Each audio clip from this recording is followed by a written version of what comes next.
Hello friends, దేవుని కృప వల్ల అయ్యగారు అమ్మగారు మీ అందరికీ దేవుని యొక్క విలువైన ప్రసంగములు స్వయంగా రాసినవి మీకు అందచేయాలని కోరుకుంటున్నాను. మా పుస్తకంలో సిలువ ధ్యాన ప్రసంగములు 83 ప్రసంగములు, క్రిస్మస్ ప్రసంగములు 50 ప్రసంగములు, బైబిల్లోని స్త్రీల ప్రసంగములు 72 ప్రసంగములు, మోషే సుఖోపవాస ప్రసంగములు 63 ప్రసంగములు. ఈ పుస్తకములు అయ్యగారు అమ్మగారు స్వయంగా రాసినవి మీ అందరికీ అందాలని కోరుకుంటున్నాము. మా పుస్తకములు కావాల్సిన వారు కాంటాక్ట్ అవ్వాల్సిన numbers: Bapatla reverend doctor P Jayapal గారు, phone number 9866412025. Guntur doctor P Prasad Rao గారు, ఫోన్ నెంబర్ 9413685994 అండ్ 9705789407. మా పుస్తకంలో మీరు తీసుకొని చదివి ఆదరణ పొంది దేవుని మహిమపరచాలని కోరుకుంటున్నాము. Don't forget to like the video. Thank you.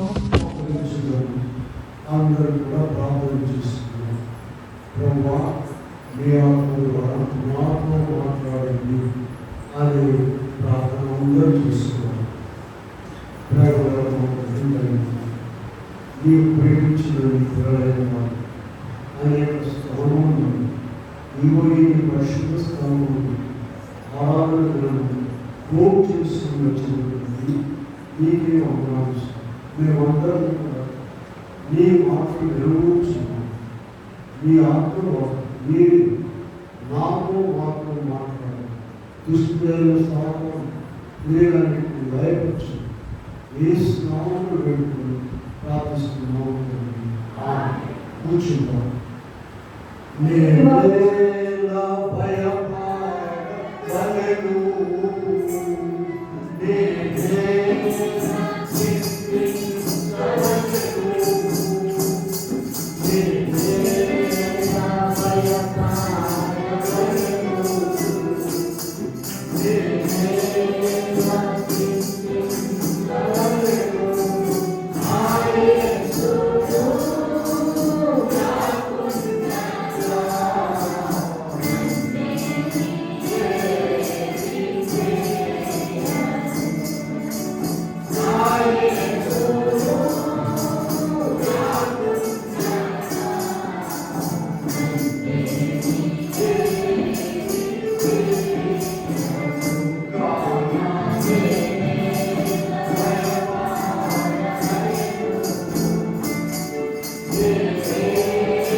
మరియు దేవుడు నీవును నీవు మాత్రమే కాక నీ తరువాతి వారి తరములను నీ సంతతియు నీ నిబంధన కలగవారు. నాకును నీకు నీ తరువాత నీ సంతతిని మధ్య నీవు కలగవలసిన నా నిబంధన ఏదనగా నీవు ప్రతి మగవాడను సుందరి మగవాడను. చాలు. దేవుని బిడ్డలారా, ప్రభువు నామమున కృపా సమాధానం అనుగ్రహించుకుంటారు. ఇక్కడ ధర్మశాస్త్రం అంటే యూదుల ధర్మశాస్త్రం అని అంటాము. మోషే రచించిన మొదటి 5 పుస్తకాలు ఆదికాండము, నిర్గమాకాండము, లేవియాకాండము, సంఖ్యాకాండము, ఈ 5 పుస్తకాలు ధర్మశాస్త్రం అంటారు. వీటిలో మనం ఈనాటి క్రైస్తవులు, మానవులు, ఇప్పుడు ఇస్రాయేల్ దేశంలో యూదులు కానీ అందరూ కూడా అనుసరించేది ఇవి. వీటికి పునాది తర్వాత పరిశుద్ధ గ్రంథంలో వచ్చింది.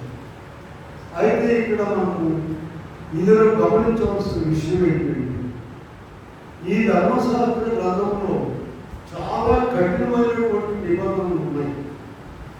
వాటన్నింటినీ కూడా దేవుడు సవరించి, చూడండి, లోకంలో పాపము, అక్రమము అన్ని పెరిగిపోతున్నాయి మనుషులు. దేవుడు తన యొక్క పద్ధతులను, తన ఆలోచనలు అన్నింటినీ కూడా సవరించుకుంటూ మానవుడు దేవుడికి దూరం అయిపోతున్నాడు. దేవుడు మానవుని యొక్క వెంటపడుతున్నాడు. లేకపోతే ఒక్కడు కూడా బ్రతకలేడు. మానవుడు వారి యొక్క శక్తిని బట్టి, జ్ఞానాన్ని బట్టి, బలమును బట్టి, ఆదాయాన్ని బట్టి, ఆరోగ్యాన్ని బట్టి జీవించట్లేదు. ప్రియులారా, దేవుని యొక్క ఉచితమైన కృపను బట్టి మాత్రమే జీవిస్తూ ఉన్నాం. చూడండి, ఇక్కడ ఇదే మనం మాట్లాడుకునే ఒక ధర్మశాస్త్రంలో ఉన్నటువంటి కఠినమైన పద్ధతి ఏంటంటే, అబ్రహాముతో ఏం చెప్పాడంటే దేవుడు, మీరు మీ గోప్యాంగ చర్మం సున్నతి పొందాలను, అది నాకు నీకు మధ్య నిబంధన సూచనగా ఉండను. ఇక్కడ నుండి 14వ వచనం వరకు మనం చూస్తే 12వ వచనం చూద్దాం. మీ తరములలో ప్రతి మగవాడు మీలో సున్నతి పొందవలెను. 14వ వచనం చూద్దాం. సున్నతి పొందని మగవాడు ఎవరి అట్టివాడు పుట్టివేయబడును. వీరి ఉన్నాడని అబ్రహాము. ఎంత కఠినమైనటువంటి నిబంధన ఉన్నది. ఇదంతా కూడా పరిశుద్ధ గ్రంథంలో దేవుని ఆత్మ కలిగి చదివేవారు, ధ్యానించేవారికి అర్థమవుతుంది. చూడండి, ఒక ఉదాహరణగా చూద్దాం. పిల్లలు ఉన్నారు, తల్లిదండ్రులు ఉన్నారు. వాడు దుర్మార్గుడైనా, ఎన్నివాడు తప్పినా, లోకానికి పనికి రాకపోయినా వాడంటే తండ్రి పడతాడు, మావాడు చాలా మంచివాడయ్యా, మా పిల్లలు చాలా మంచివాడు, చాలా మంచివాడు. వాళ్ళ అక్రమస్తులు లేకపోయినా సరే లోకరీతిగా తల్లిదండ్రులకు, బిడ్డలకు ఉన్న ప్రేమ, అంతకన్నా ఎక్కువ ప్రేమతో దేవుడు మానవులను ప్రేమించి, ఆయన ఏదిగా ఎరగకపోయినా, ఆయన పద్ధతి అనుసరించినా చేయకపోయినా, వాక్యం చదివినా లేకపోయినా ఆయన వారిని కాపాడి నడిపిస్తూ ఉన్నాడు ప్రతి మానవుని. కనుక ఇక్కడ మనం చూసినట్లయితే అబ్రహాముతో చేసిన నిబంధన చాలా. ఇంకా 24వ వచనం నుండి చూద్దాం. చూడండి, 24వ వచనం నుండి మనం చూసినట్లయితే 17వ అధ్యాయంలోనే అబ్రహాము సున్నతి చేయబడినప్పుడు 99 ఏళ్ల వాడు, ఇష్మాయేలు 13 ఏళ్ల వాడు. ఒక్క దినమందే అబ్రహాము. ఎందుకంటే ఆ దినాల్లో దేవుడు చెప్పిన అక్షరాలు చేసేటువంటి వారు ఉన్నారు, దేవుడు చెప్పిన మాటను నెరవేర్చేవారు ఉన్నారు. కనుక వారికి ఆయన ధర్మశాస్త్ర గ్రంథం ఇచ్చి ఆయన సిద్ధాంతములను, ఆయన పద్ధతులను వారికి అమలు జరిపి తన చిత్తాన్ని నెరవేర్చుకున్నారు. దేవుని కార్యాలు చాలా గొప్పగా ఉంటాయి. మన జ్ఞానం సరిపోదు. దేవుని ఒక మాట రాశారండి, లోకంలో ఉన్న మానవులందరి జ్ఞానం కలిపామనుకోండి, అందరి జ్ఞానం కలిపినా కూడా దేవుని కార్యాలు ఆలోచించడానికి, ధ్యానించడానికి సరిపోదు. అందరి జ్ఞానం అంటే ఎంత జ్ఞానం ఉందండి? 900 కోట్ల పైన ఉన్నారు. ఇప్పుడు యెహోషువ గ్రంథంలోకి వెళ్దాం. పరిశుద్ధ గ్రంథంలో ఇప్పుడు మనం ధ్యానించేటువంటి విషయాలు అలా వరుసగా వెళ్ళిపోతుంటే వాటిలో మార్పు వస్తూ ఉన్నారు. చూడండి, యెహోషువ గ్రంథంలో 5వ అధ్యాయంలో యెహోషువ కూడా ఏం చేశాడంటే 2 నుంచి చూద్దాం 5వ అధ్యాయంలో ఆ సమయంలో యెహోవా రాజభక్తులు చేయించుకొని సున్నతి చేయించుమని ఆజ్ఞాపింపగా. ఎందుకంటే ఆ దినాల్లో మరి రాజు కనుక అక్కడ మామూలు మనం ఉపయోగించే భక్తులు ఉండేవి కావు. రాజు భక్తులు చేయించి ఇశ్రాయేలీయులు దేవుని ప్రజలు ఐగుప్తు నుండి బయలుదేరిన తర్వాత వారికి సున్నతి జరిగింది, కానీ ఆ తర్వాత మాటి మధ్యంలో పుట్టిన వారికి సున్నతి జరగలేదు.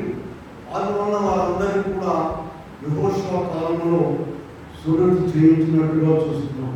ఇప్పుడు ద్వితీయోపదేశ కాలంలోకి వెళ్దాము. ద్వితీయోపదేశ కాలంలో మరి 10వ అధ్యాయంలో 16వ వచనం చూసినట్లయితే 10-16 చూద్దాము.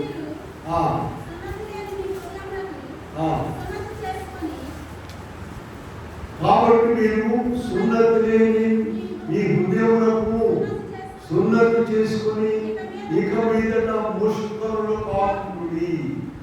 అదో శరీరంలో అక్షరాంతరం ఉన్న సున్నతి ఇప్పుడు ఎక్కడికి వచ్చిందండి? హృదయంలోకి వచ్చేసింది. ఇలా మనం వరుసగా పుస్తకాలన్నీ కూడా ధ్యానించుకుంటూ వెళితే ఆ సున్నతి అనేటువంటి దానిని ఎలా తేలిక చేసేసారో, ఈజీ చేసేసారు. చక్కగా అరటిపండు ఉంచి పిల్లల్ని పెట్టినట్టుగా దేవుడు. కనుక ఇక్కడ ద్వితీయోపదేశకాలం వచ్చేసరికి ఎలా ఉంది చెప్పండి? ఈ హృదయములకు సున్నతి చేసుకుని ఇక మీదట ముష్కరులు కాకుండండి. అప్పుడు శరీరంలో సున్నతి ఎందుకు పెట్టారు? దేవుడి కార్యాలు చాలా గొప్పవి. మన జ్ఞానం సరిపోదు. మన జ్ఞానం ఒక చెక్ పెట్టుకోవాలి.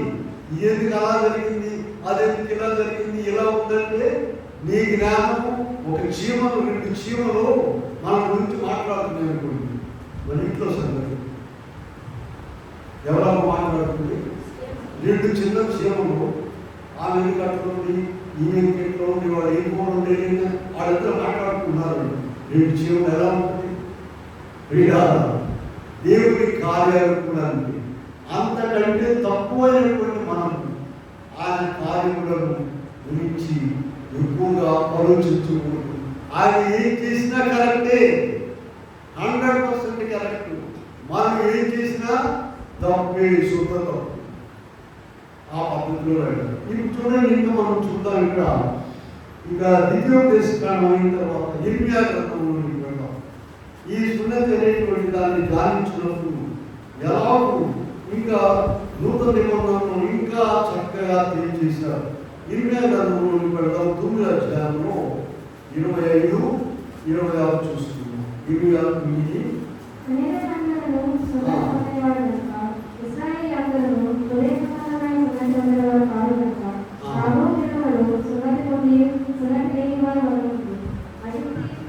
కాబట్టి ఇక్కడ మనం చూసినట్లయితే 9వ అధ్యాయంలో 25 అన్యజనులందరూ సున్నతి పొందని వారు కనుక ఇశ్రాయేలీయులందరూ హృదయ సంబంధమైన సున్నతి పొందని వారు, సున్నతి పొందిన వారు కాదు కనుక రాబో దినములలో వారు. ఇక్కడ చాలా జాగ్రత్త గమనించండి. అన్యులందరేమో సున్నతి పొందిన వారు, ఇశ్రాయేలీయులు బాహ్యంగా శరీరంలో సున్నతి పొందారు, కానీ వారి హృదయంలో సున్నతి లేదు. కనుక వీరందరూ కూడా ఇక్కడ ఒక లిస్ట్ ఇచ్చారు. చూడండి, 7 అంశాలు ఇచ్చారు. సున్నతి లేని వారి వలె ముందు ఐగుప్తీయులను, యూదా వారిని, ఏదోమీయులను, అమ్మోనీయులను, మోయాబీయులను, గడ్డ పక్కన కత్తిరించుకున్న వారిని, అరణ్యవాసులైన వారందరినీ నేను శిక్షించదను. ఇలా ఈ సున్నతి అనేటువంటిది శరీర సంబంధమైనది కాదు, అది హృదయ సంబంధమైనది. అయితే ఇక్కడ ఒక ప్రశ్న, మన జ్ఞానం పెరిగిపోతుంది కదా మానవులకు. మరి దేవుడు అలా ఎందుకు ఏర్పాటు చేశాడు? అలా ఏర్పాటు చేయడంలో ఆయన ఉద్దేశం చాలా గొప్పది. దాన్ని మనం ఆలోచించడానికి వీల్లేదు. ఆ ఉద్దేశం ప్రకారంగా వాళ్ళంటే అబ్రహాము సంతానం, వారు పాత నిబంధనల వారు అది చేసుకొని చాలా జాగ్రత్తగా నిష్ఠగా ఉన్నారు. అక్షరార్థం. అయితే ఈనాడు అక్షరార్థంలో సున్నతి చేసినా కూడా సున్నతి లేని వారుగా ఉండిపోతూ ఉన్నారు. కనుకని ఇక్కడ దేవుడు ఏం చెప్తున్నాడంటే 7 రకాల మనుషులు ఉన్నారు ఇక్కడ, వీరందరినీ కూడా నేను శిక్షిస్తాను అని చెప్పారు. యెహెజ్కేలు గ్రంథంలోనికి వెళ్దాం. యెహెజ్కేలు గ్రంథంలో 44:7 ఉన్నటువంటి మాట చూద్దాం. 44 అధ్యాయము 7వ వచనంలో చూస్తే, హృదయమందును శరీరమందును సున్నతి లేని ఆజ్ఞలను మీరు తోడుకొని రాగా ఆధారం చేసుకొని భంగపరచండి. 9వ వచనం చూద్దాం. కాబట్టి ప్రభువు యెహోవా సెలవిచ్చుచున్నదేమనగా, హృదయమందును సున్నతి లేని ఆజ్ఞలై ఉండి నివసించువాడు ఎవడును ప్రవేశింపకూడదు. ఇలా శరీరమును సున్నతి చేసుకుని ఉండాలి, హృదయంలో కూడా సున్నతి చేసుకుని ఉండాలి. అటువంటి వారు మాత్రమే నా పరిశుద్ధ స్థలంలో ప్రవేశించాలని ప్రభావం. అయితే క్రీస్తు ప్రభు వచ్చిన తర్వాత ఏమైందంటే మొత్తం కూడా చూడండి, ఇక్కడ ఒక మాట చూపిస్తాను మీకు. యోహాను సువార్త 1వ అధ్యాయంలో 17వ వచనం చూద్దాం. చూడండి, యోహాను సువార్త 1:17 చూద్దాం.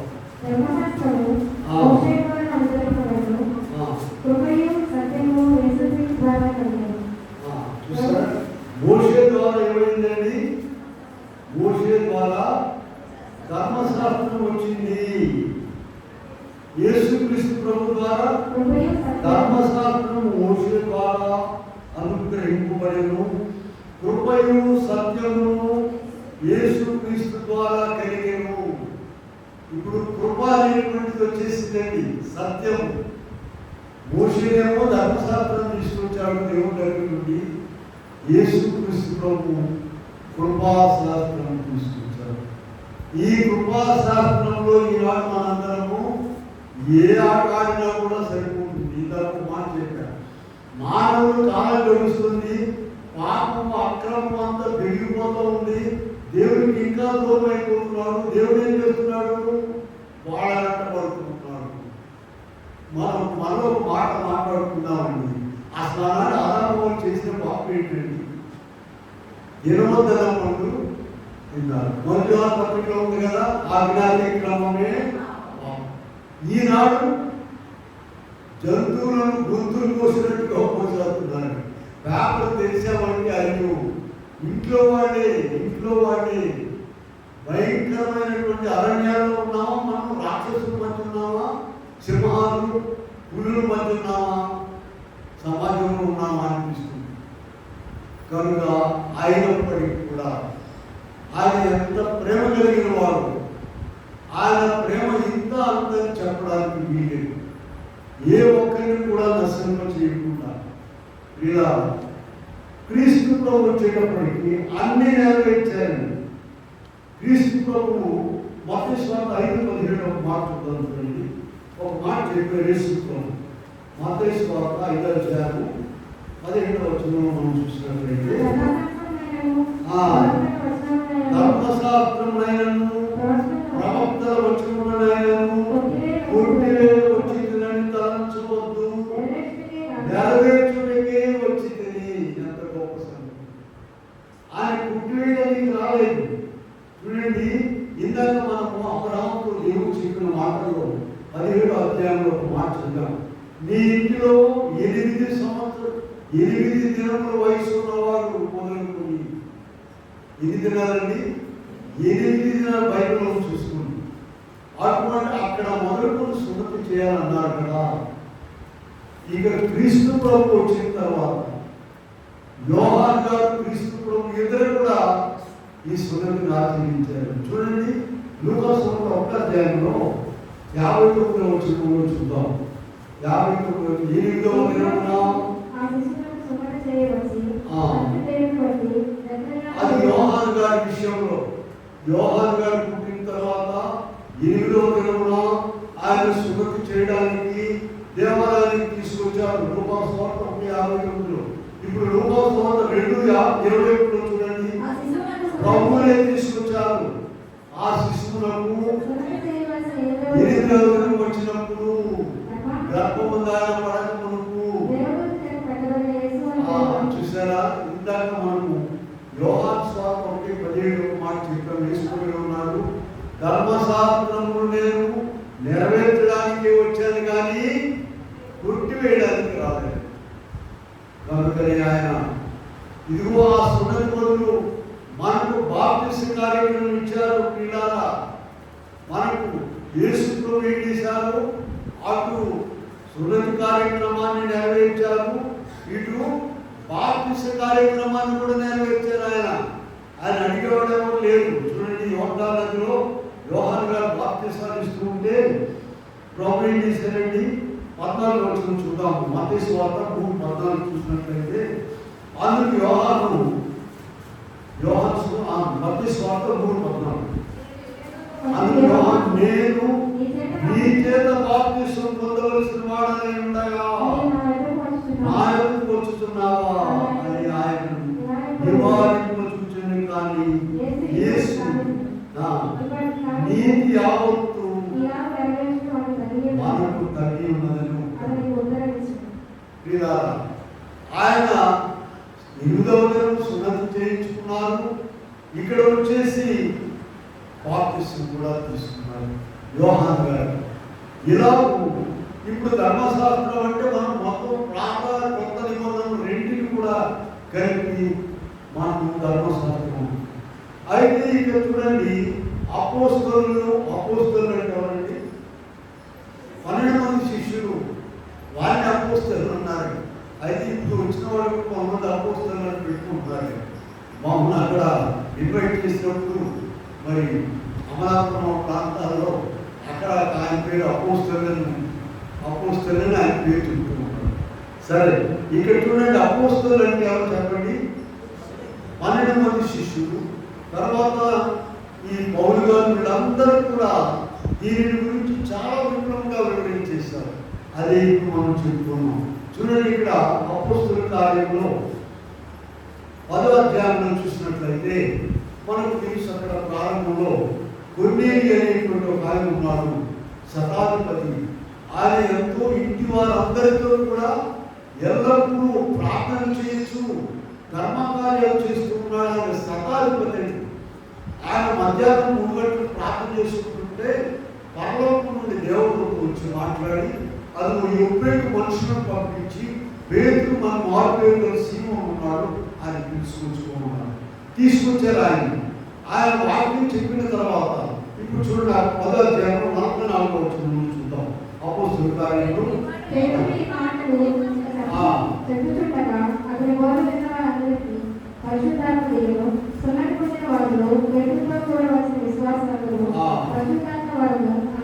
పేతురు వాక్యం చెప్పిన తర్వాత జరిగింది ఏంటంటే, సున్నతి పొందినటువంటి వారందరి మీద పరిశుద్ధాత్మ కుమ్మరించబడింది.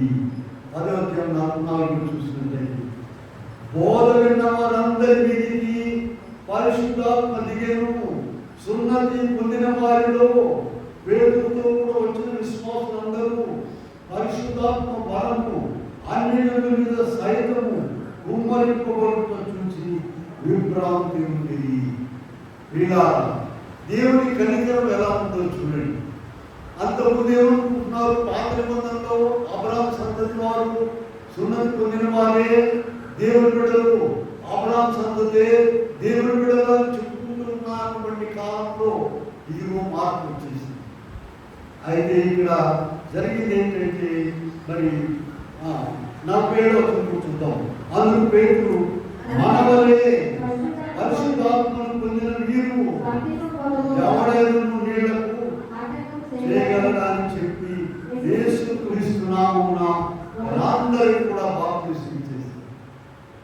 వీళ్ళరా చూడండి, ఎలాగో ఆ సున్నతి అనేటువంటి కఠినమైనటువంటి నిబంధన మార్పు చెందుతుందో చూడండి. ఇప్పుడు మనము అపోస్తలుల కార్యం 11వ అధ్యాయంలో చూద్దాం. 11వ అధ్యాయంలో 2-3 వచనాలు చదివినట్లయితే సైన్యం యెరూషలేముకు వచ్చినప్పుడు ఆ. సున్నతి పొందిన వారు యెరూషలేము వచ్చినప్పుడు సున్నతి పొందిన వారు ఆ. ఈ సున్నతి పొందిన వారు వెళ్తూ ఈ వారితో కూడా భోజనం చేసి ఆయన వాదన పెట్టుకుంటున్నారు. యెరూషలేము కేంద్రం అండి. ఈ ధర్మశాస్త్రం నిష్ఠగా అనుసరించేటువంటి వారందరికీ కేంద్రం. అక్కడికి వెళ్ళేసరికి వీళ్ళు ఏం చేశారు?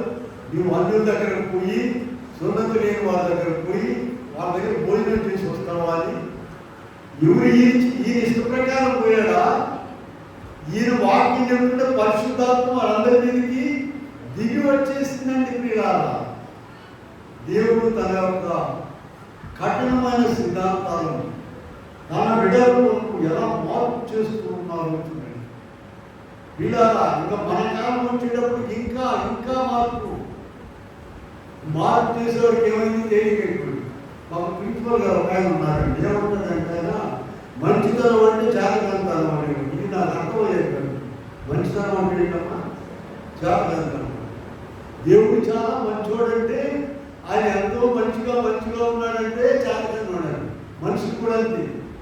ఆయన ఎంతో ప్రేమ, ఆయన ప్రేమ విపరీతంగా పెరిగిపోయి మనుషుల పట్ల వాడు ఎట్లా ఉన్నా కూడా అక్రమస్తులు, దుర్మార్గులు అందరూ కూడా బ్రహ్మాండంగా జీవిస్తుంది. ఆయన కృప జీవింపజేసి ఆయన ఇష్టమా, నీ ఇష్టమా? కనుక ఇక్కడ మనం చూసినట్లయితే వాదన పెట్టుకున్నారు. అయితే అతను పేతురు, యోహాను, యాకోబులు, అలాగే ఆ కడవని వాడైనటువంటి పౌలు గారు అన్నింటిని కూడా ఎదుర్కొని గ్రంథంలో రాసి పెట్టారు. చూడండి, ఇక్కడ మనం చూస్తే ఇప్పుడు రోమా పత్రికలోకి వెళ్దాం. రోమా పత్రికలో 3వ అధ్యాయంలో 20వ వచనం నుంచి చూద్దాం. చూడండి. ఆ.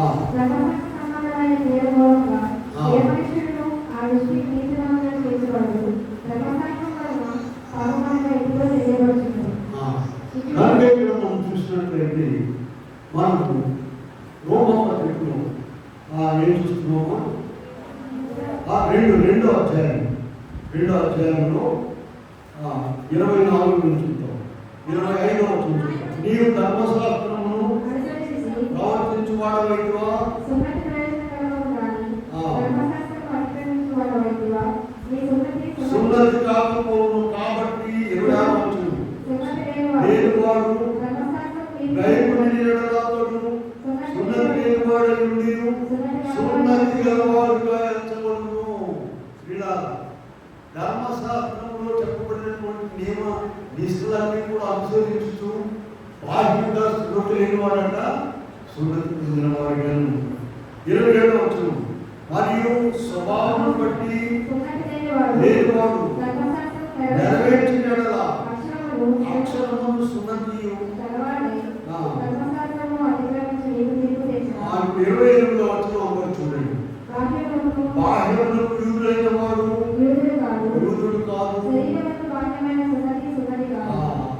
శుభ్రంగా తేల్చి చెప్పేశారు. బాహ్యములకు యూదులైన వాడు యూదుడు కాదు, అంతరంగంలో యూదుడు ఉంటారు.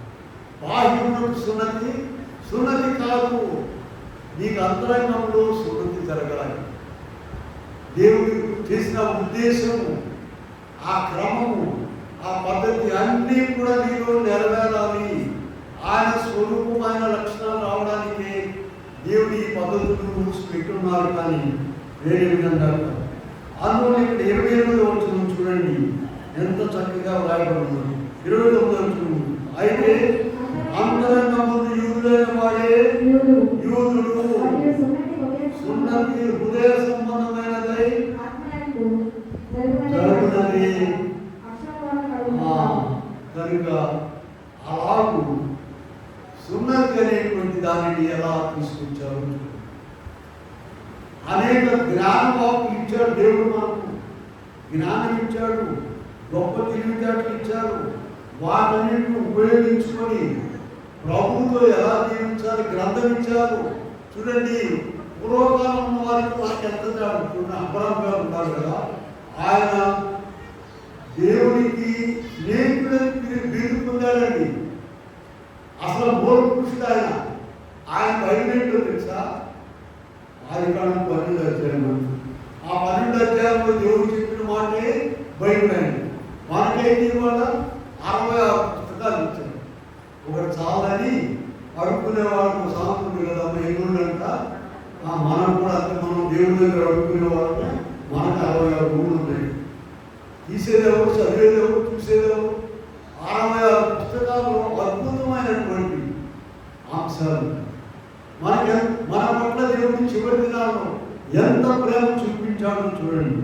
ఇక్కడ రోమాపత్రికలో కూడా ఇంకొక మాట చూద్దాం. మనం చూసినట్లయితే ఆ రోమాపత్రికలో 20వ వచనం చూద్దాం. 3 అధ్యాయం 20వ వచనం. ఎలాగగా ధర్మశాస్త్ర సంబంధమైన క్రియల మూలముగా ఏ మనుషుడును నీతిమంతుడు అని తీర్చబడరు. ఏం చేశారు చూసారా? ధర్మశాస్త్ర క్రియల మూలముగా ఏ మనుషుడు కూడా నీతిమంతుడని తీర్చబడదు. ఎందుకని అంత కఠినమైనటువంటి పద్ధతులు అక్కడ ఉన్నాయి కనుక ఆ ముసుగనేటువంటిది తొలగించేసి అపోస్తలైన వారు ఛాలెంజ్ చేసి రాశారు. అందుకని వాటన్నింటినీ కూడా దేవుడు మనకి రోమాపత్రిక 4లోనే ఇంకా 11, 12, 9, 10 వచనాలు చూస్తే అబ్రాహాము గారు సున్నతి పొందక మునిపే దేవుడిని నమ్మాడు కనుక అతనికి నీతిగా ఎంచబడు. అబ్రాహాము దేవుడిని నమ్మాను, అది అతనికి నీతిగా ఎంచబడినట్టు రాయబడింది. ఎప్పుడది? సున్నతి లేకముందేనట. కనుక ఇక్కడ విశ్వాసపూర్వమైనది సున్నతి కంటే గొప్పది అని అపోస్తలులైనటువంటి వారు రాస్తారు. మొదటి కొరింథీ పత్రికలోకి పెడదాము చూడండి. అక్కడ 7వ అధ్యాయంలో మొదటి కొరింథీ 7:19 వచనం చూద్దాం. అందరూ చూడాలి. 7:19. దేవుని ఆజ్ఞలను అనుసరించుటయే ముఖ్యము కానీ సున్నతి పుణ్యుడు ఏమీ లేదు, వందల పోక ఏమీ లేదు. ఇలా అయితే ఇక్కడ అబ్రాహాము సంతానంలో కొంతమంది దీన్ని వదిలిపెట్టాల. ఇష్మాయేలు సంతానము నేటికి కూడా వారు సున్నతి జరిగిస్తూ ఉన్నారు పురుషులైన. అలాగే యూదులలో కూడా నేటికి కూడా సున్నతి జరిగించుకుంటూ ఉన్నారు.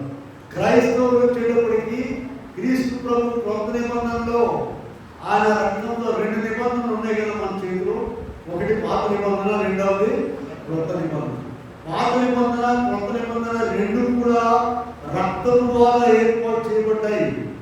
పాత నిబంధన జంతువులు అయిపోయి, మేకలు అయిపోయి, కోడిలు అయిపోయి రక్తం ద్వారా పాత నిబంధన చేయబడింది.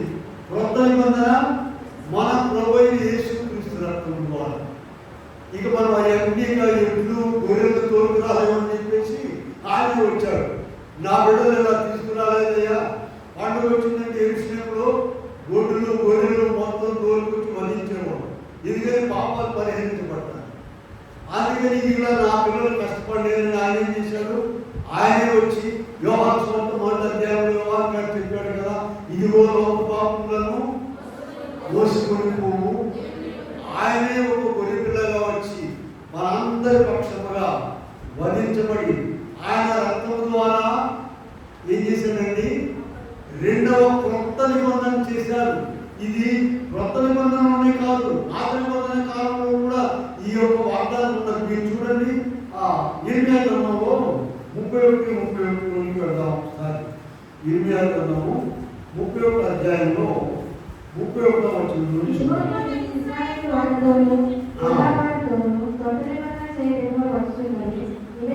క్రొత్త నిబంధన చేయు దినములు వచ్చుచున్నవి.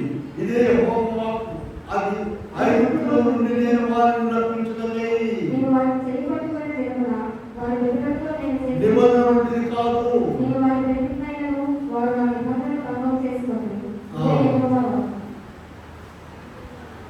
చాలా 33వ వచనం. ఈ దినములైన తరువాత యూదా వారితో చేయబో నిబంధన ఇదే. హృదయం మీద దానిని వ్రాసదను. నేను వారికి దేవుడనై ఉండును. వారు మన ఎన్నడను నేను వారి దోషములను క్షమించి వారి పాపములను ఎన్నడను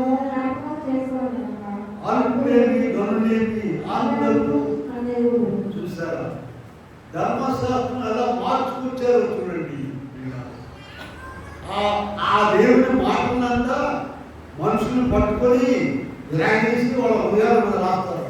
అప్పుడు కానీ వీళ్ళు పనికిరారు. ఎందుకంటే గ్రంథం ఉంది కదా, వారి దోషములను క్షమిస్తానంటుంది. వారి హృదయముల మీద, వారి మనసులో నా ధర్మవిధుల నుంచి వారి హృదయముల మీద దానిని రాసగలను. ఇదే చూసారా, ఆ గ్రంథాన్ని తీసుకొచ్చి ఈనాడు ఎంత విలువైందండి. దైవజనుడు యెహోవాదాస్ అయ్యాడండి. ఒక చిన్న మాట చెప్తున్నాను. భూమి ఆకాశముల కంటేను వెండి బంగారముల కంటేను గొప్పదానము నీ గ్రంథమును మాకు ఇచ్చినందుకు కృతజ్ఞతాస్తుతున్నాను. భూమి ఆకాశం కంటే కూడా లోకంలో ఎంతో మంది ఉండగా మన చేతికి ఇచ్చాడు. దాని విలువ తెలుసా నీకు?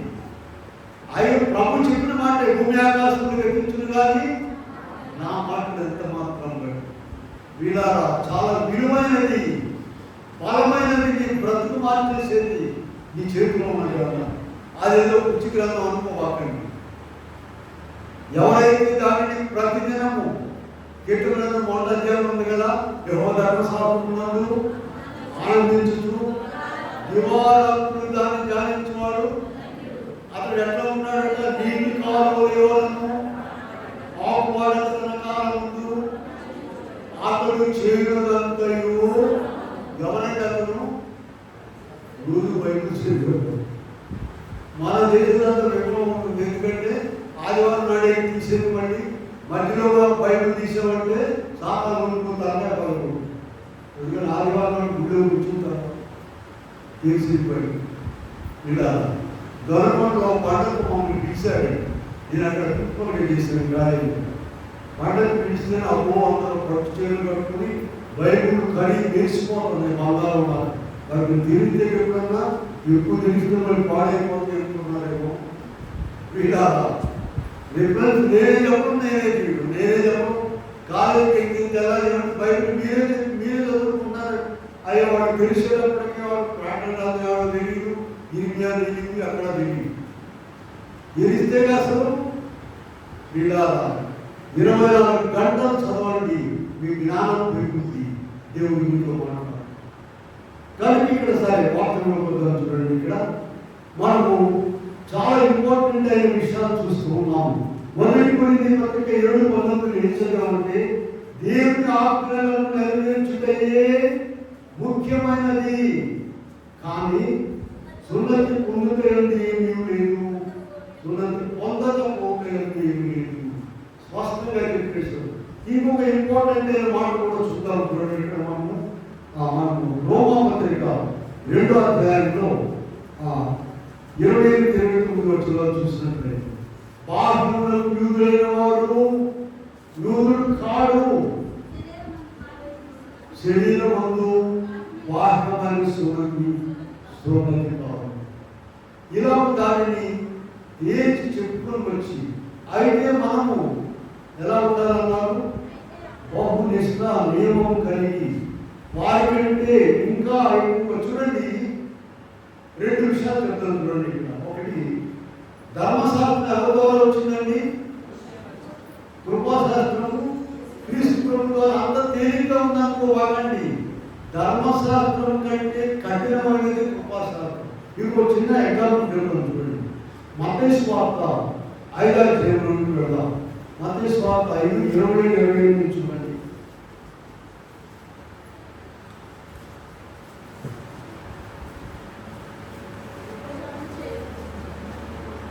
వ్యభిచారం చేయవద్దనే మాట. అయితే ఇక్కడ క్రీస్తు ప్రభు వచ్చిన తర్వాత ఏం చెప్పారు? ఒక స్త్రీని మోహపు చూపుతో చూచిన వాడు వ్యభిచరించినట్టే. ఏది కఠినంగా ఉందండి? ధర్మశాస్త్రం ఏం చెప్పిందంటే 10 ఆజ్ఞలు. వ్యభిచరించవద్దు అని చెప్పింది. వ్యభిచరిస్తే పాపం. ఇక్కడ కృపాశాస్త్రంలో క్రీస్తు ప్రభు వచ్చినప్పుడు ఏం చెప్పారు? ఒక స్త్రీని మోహపు చూపుతో చూసినట్లయితే అప్పుడు వ్యభిచరించారు. ఎంత కఠినంగా ఉంది. దొంగిలించవద్దు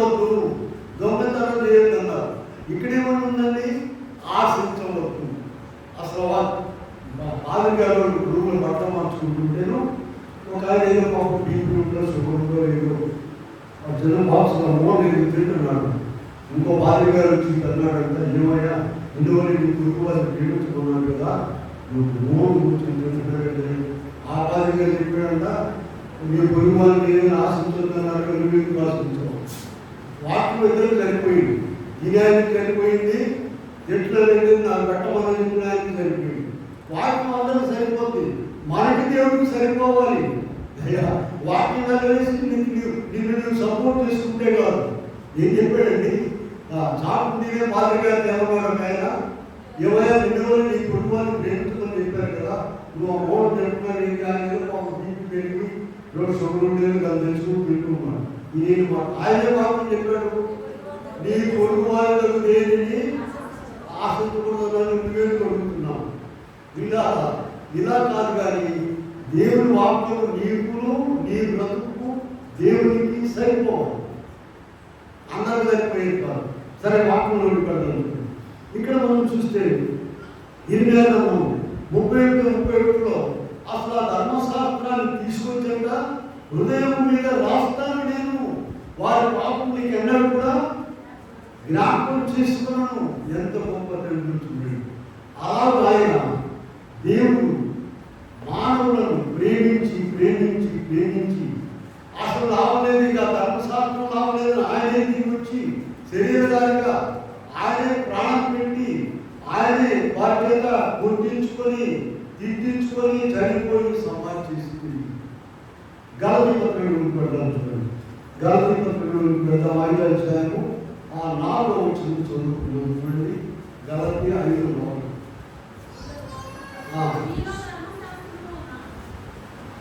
మీరు ధర్మశాస్త్రములను నీతిమంతులని తీర్చబడి వారెవరో వారు క్రీస్తులో నుండి బొత్తిగా వేరు చేయబడి ఉన్నారు. ఇలా ఎంత విడుదల ఇచ్చాడో చూడండి. ఆ ధర్మశాస్త్రం నుండి విడుదల ఇచ్చారు. విడుదల ఇచ్చారంటే ఫ్రీగా వస్తుంది అనుకోవాలని ఉదాహరణ చెప్పాం. మనము వ్యభిచరించవద్దని ధర్మశాస్త్రంలో ఉంటే కృపాశాస్త్రంలో ఏముందండి, ఒక స్త్రీని మోహపు చూపుతో చూడటమే నువ్వు వ్యభిచారం చేసినట్టే. ఎంత కఠినమైంది. తేలిక ఉన్నట్టుంది, కఠినం. కనుక గలతీ పత్రికలో పౌలు గారు ఏం చెప్తున్నాడంటే 6వ వచనం చూద్దాం. 5వ యేసు క్రీస్తునందున్న వారికి సున్నతి పొందుటయందేమి ఏమీ లేదు, పొందకపోవటయందేమీ లేదు, కానీ ప్రేమ వలన కార్యసాధనము విశ్వాసమే ప్రయోజనకరం. విశ్వాసం, ప్రభు నా కొరకు వచ్చాడు, నాకండి నా పాపములన్నింటినీ కూడా కల్వరి శిలువలో వేసుకున్నారు. ఈ మాటలు కొత్త నిబంధనలు కాదండి, పాత నిబంధనలో యెషయా 53 మనం చూస్తాం. ఆయన మన దోషములన్నింటినీ కూడా ఆయన మీద వేసుకున్నాడు అని ఎవరైతే విశ్వసిస్తారో వారి పాపములన్నీ కూడా క్షమించబడి వారు సున్నతి పొందిన వారి కంటే నీతిమంతులుగా చేర్చబడతారు. ఇప్పుడు 5వ అధ్యాయంలో ఉన్నాము. 15వ వచనంలోకి వెళ్దాం. గలతీ పత్రికలో 5వ అధ్యాయంలో 15వ వచనం ఒకసారి చదవండి. 6:15 గలతీ 6:15 చూడండి ఒకసారి. క్రొత్త సృష్టి ముందుకయ్యే కానీ సున్నతి పొందుటయందేమీ లేదు, పొందకపోవటయందేమీ లేదు. చూడండి, అబ్రాహాము గారితో ఆదికాండం 17వ అధ్యాయంలో చెప్పినటువంటి ఆ కఠినమైన నిబంధన ఎలా మార్పు వచ్చింది. మన దగ్గరకు వచ్చేటప్పటికి ఎంతో మార్పు వచ్చింది. అయితే మనం చాలా జాగ్రత్తగా ఉండాలి. క్రొత్త సృష్టి ఏంటండి, అక్కడ పరలోకములో మనము 2వ పత్రికలో చూసినట్లయితే 3వ అధ్యాయము 10వ వచనంలో చూసినట్లయితే అక్కడ ప్రభు మధ్యాకాశంలోకి వచ్చినప్పుడు పంచభూతము వికటమైన వెంటలతో లయనము భూమి దాని మీద కూర్చుంటూ కాలిపోము అన్న తర్వాత అక్కడ చదవండి చివరు ఆయనను మనము క్రొత్త భూమి కొరకు కనిపెట్టుకోవచ్చు.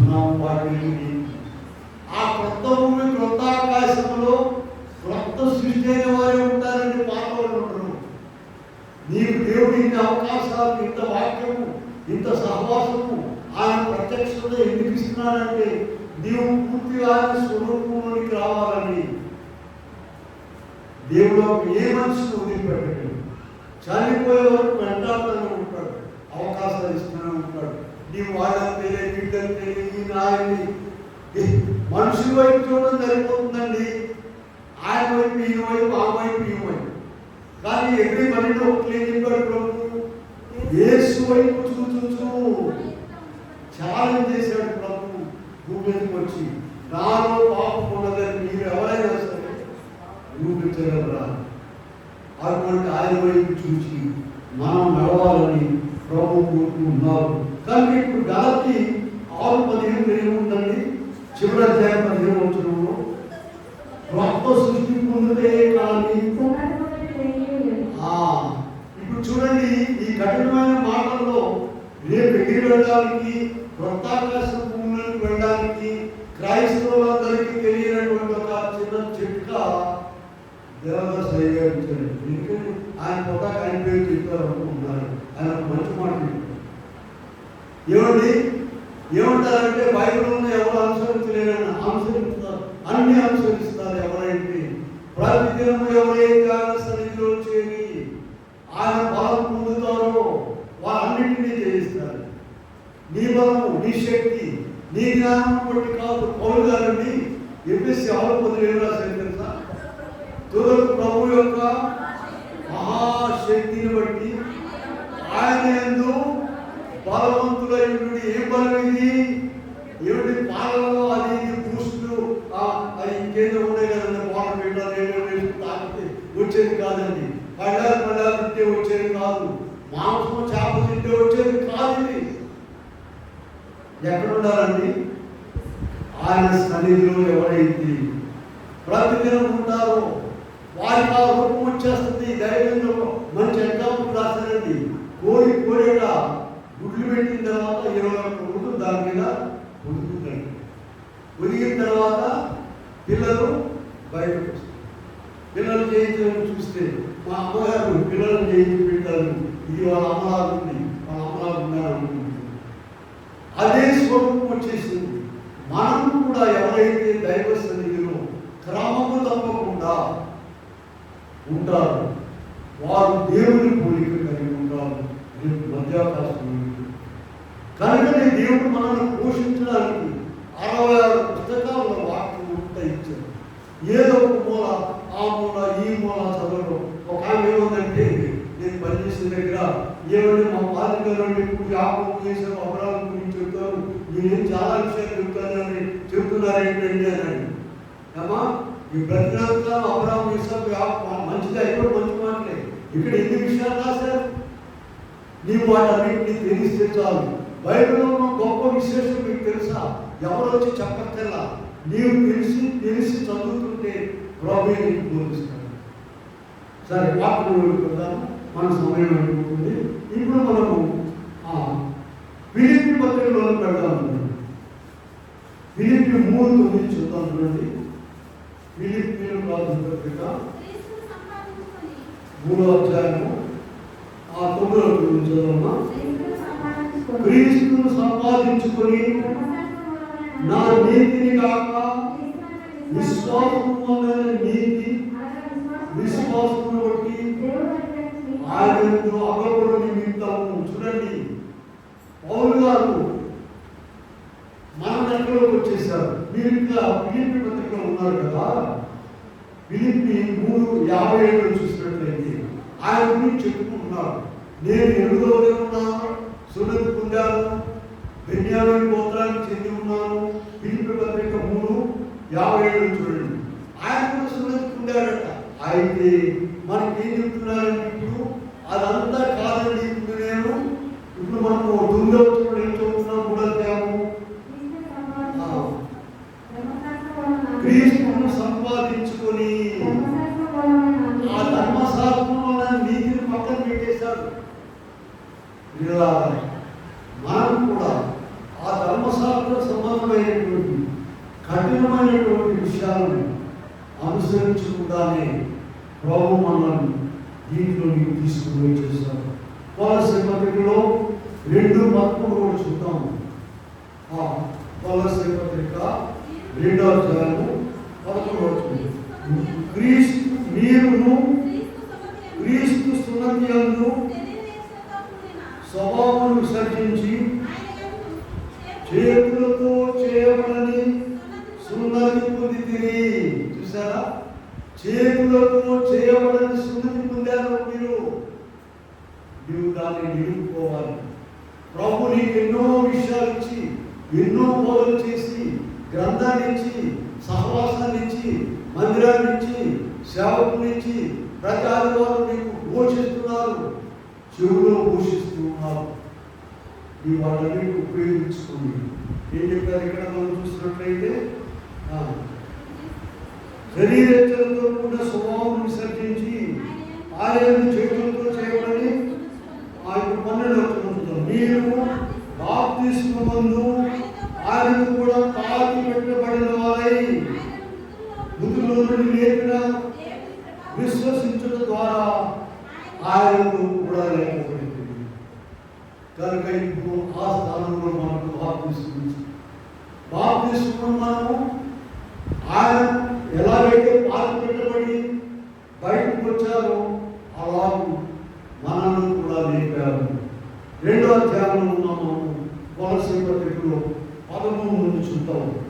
13 నుండి మార్చుతాం. అపరాధముల వలనను సున్నతి పొందకుండా వలనను మీరు మృతులై ఉండగా రాతరూపమైన ఆజ్ఞ వలన విరోధముగా నుండిన పత్రమును వేరుతో సిలువ కొట్టి తుడిచివేసి అడ్డము లేకుండా ఎత్తివేసి క్షమించి జీవింపచేసిన ఎంత గొప్ప కార్యం. మన యొక్క అపరాధములు లిస్ట్ అంతా కూడా, కాగితం అంతా కూడా ఆయన సిలువకు మేకుతో కొట్టేసి మనకు విడుదల కలిగించేసి మనం చేయవలసిందా ప్రియమైన దేవుని బిడ్డ ఆయనతో సహవాసం చేయాలి. ప్రతిదినము ఎప్పుడు చెప్పే వాటిని నేను మరి ఒకసారి చెప్తున్నాను. వాక్యం చదువుతారుగా ఏం చెప్పండి. దేవుడు మనతో మాట్లాడాలి. ప్రార్థన చేయడం అంటే మనం దేవుడితో సహవాసం చేస్తాం. తెలుసుకోకుండా సహవాసం ముసలితో సహవాసం ఉంటుంది. కుర్రవాడికేమో కుర్రవాళ్ళు ఇక ఆయా పరిస్థితులను బట్టి ఎవరు కనపడినా కూడా వాళ్ళకి ఇష్టం ఉంటుంది. ఎవరు కనపడాలి? ఆ ఫ్రెండ్ కనపడితే అప్పుడు ఇక ఇద్దరు ఎంతో ఆనందిస్తారు.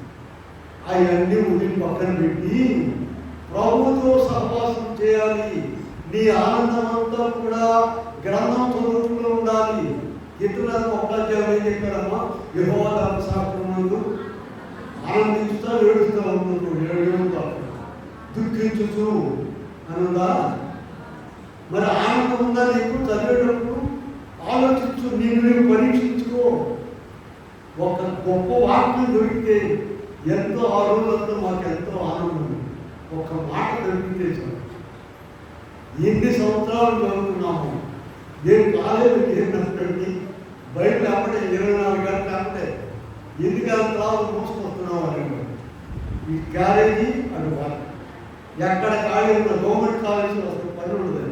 7 సంవత్సరాలు ఒక గంట అంటే మరి అటెండ్ అయ్యేందుకు మళ్ళీ వెళ్ళడం, చాకరీ తీసుకెళ్ళడం, ఒక 15 నిమిషాలు, 45 నిమిషాలు, రోజుకు 45 నిమిషాలు.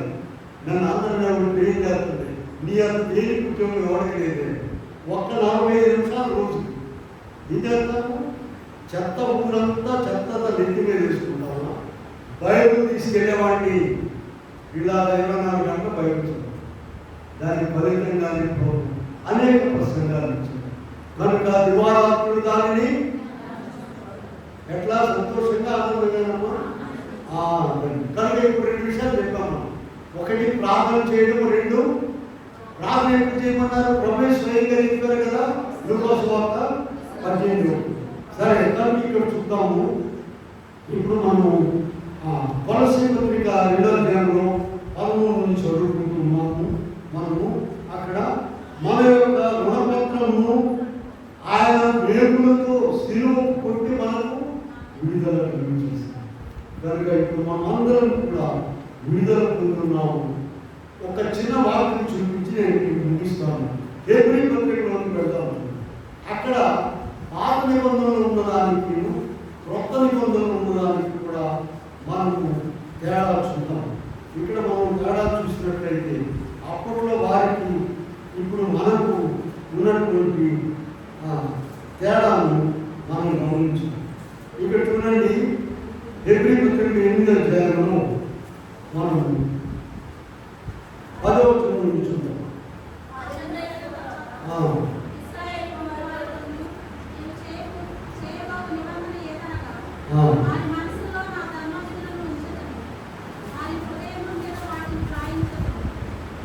కనుక మన హృదయం మీద రాస్తాం.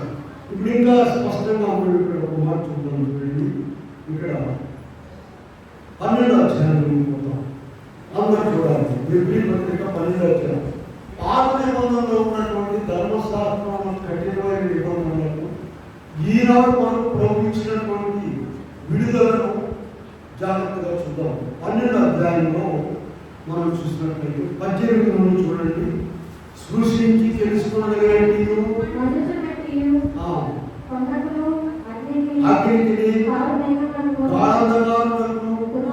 గోధుమకి మీరు వచ్చి ఉండలేదు. ఒక జంతువు అయినను వాళ్ళతో కొట్టవలేనని మరి ఏ మాటలు చెప్పవద్దని తమతో చెప్పవద్దని బతిమాలుతుంది. 21వ వచనం. మరియు ఆ దర్శనం ఎంతో భయంకరంగా ఉన్నందున మిక్కిలి భయపడి మరణించున్నాడు. అక్కడ కావాలి. ఇది పాత నిబంధన. మోషేకు దేవుడు ఏం చెప్పాడంటే, సీనాయి పర్వతం మీద నీ ఒక్కడి పేరా ఎవరైనా కొండను ముట్టుకున్నారంటే చచ్చిపో, జంతువు కానీ మనిషి కానీ. చూడండి, అయ్యారు ఏం రాస్తారంటే, ఆయన కొండ మీదకి వెళ్ళేటప్పుడు అంట ఒక చిన్న పాపం తలకు వచ్చిందంటే కాలిపోయేవాడు. ఇక మన సంగతి చూద్దాము. అడుగు తీసాడు చేసావంటే పాపం, కళ్ళు తెరిచావంటే పాపం, కళ్ళు మూసావంటే పాపం, నోరు తెరిచావంటే మరి ఆయనకి ఎంత ప్రేమ లేదు. ఇప్పుడు అటువంటి కఠిన నిబంధనలు ఏమన్నాయో ఏమైనా ఇప్పుడు చూద్దాం. మీ బయటకు అందరూ చూడాలి. 22వ వచనం నుండి చూద్దాం. హెబ్రీ పత్రిక 12:22 అందరూ చూడండి. ఇప్పుడైతే సియోను కొండను జీవముగల దేవుని పట్టణములను వేవేల కొలది పరలోకమందు చేసిన సర్వమును దేవుని యొక్కను క్రొత్త నిబంధనకు మధ్యవర్తి అయిన మీరు వచ్చి ఉన్నారు. చూసారా, అయ్యగారు ఎంత చక్కగా రాశారు. ప్రభు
దేవుడు వాళ్ళ దగ్గరికి వచ్చారంటే మసైపోతారు. ఇప్పుడల్లా మనము ఏం కోరుకుంటున్నాము చూడండి, వచ్చి వేసిన దేవుడి సభకు ఆయన ఆల్రెడీ వచ్చేసాడు. ఇలా ఎంత తేలికగా మనకి ఇంకా తేలిక పద్ధతి. అయితే దీనిని మనం సద్వినియోగపరచుకోండి.